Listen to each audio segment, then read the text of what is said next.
ভারতের কলকাতায় আরজি কর মেডিকেল হাসপাতালে চিকিৎসক ছাত্রীকে ধর্ষণ ও খুনের ঘটনায় ক্ষোভ বেড়েই চলেছে রাজ্যবাসীর।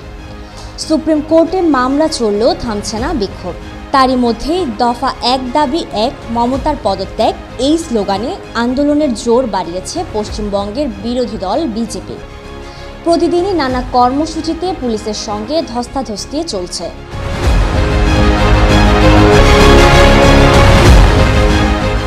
শুক্রবার স্বাস্থ্য ভবন ঘেরাও কর্মসূচির পর একই দিন বিজেপি বাংলা থানা ঘেরাও কর্মসূচি নিয়েছিল। সেখানেও পুলিশের সঙ্গে ধস্তাধস্তির এমন সময় ডাক এলো রাজ্যের প্রশাসনিক ভবন নবান্ন ঘেরাও কর্মসূচির।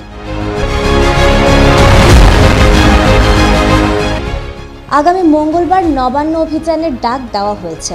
তাতে কোনো রুট বলা হয়নি, অর্থাৎ শহরের বিভিন্ন প্রান্ত থেকে মিছিল আসতে পারে, আর এতেই প্রশাসন নড়ে চড়ে বসেছে।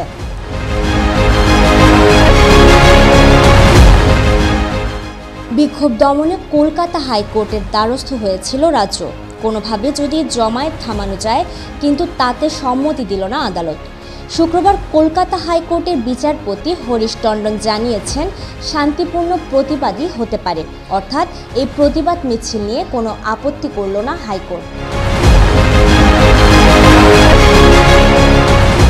এ ব্যাপারে বৃহস্পতিবার ছাত্র সমাজের মিছিলে অনুমতি দিয়ে সুপ্রিম কোর্টের প্রধান বিচারপতি জানিয়েছিলেন, শান্তিপূর্ণ প্রতিবাদকে কোনোভাবেই আটকানো যাবে না, প্রতিবাদীদের বিরুদ্ধে কোনো ব্যবস্থা নেওয়া যাবে না।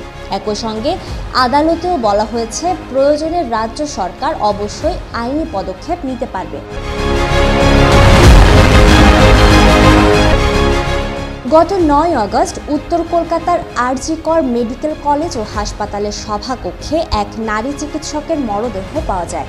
ময়নাতদন্তে বলা হয়েছে, ওই নারী চিকিৎসককে শ্বাসরোধে হত্যা করা হয়েছে।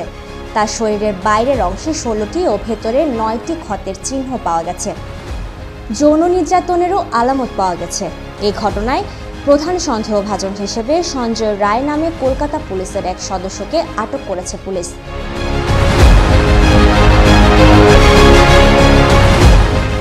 সরকার পরিচালিত ওই হাসপাতালে নারী চিকিৎসকের মৃতদেহ উদ্ধারে দিন থেকেই বিচারের দাবিতে বিক্ষোভে নামেন চিকিৎসকেরা। পরে সমাজের সর্বস্তরের মানুষ ওই বিক্ষোভে যোগ দেন। News desk, Media express.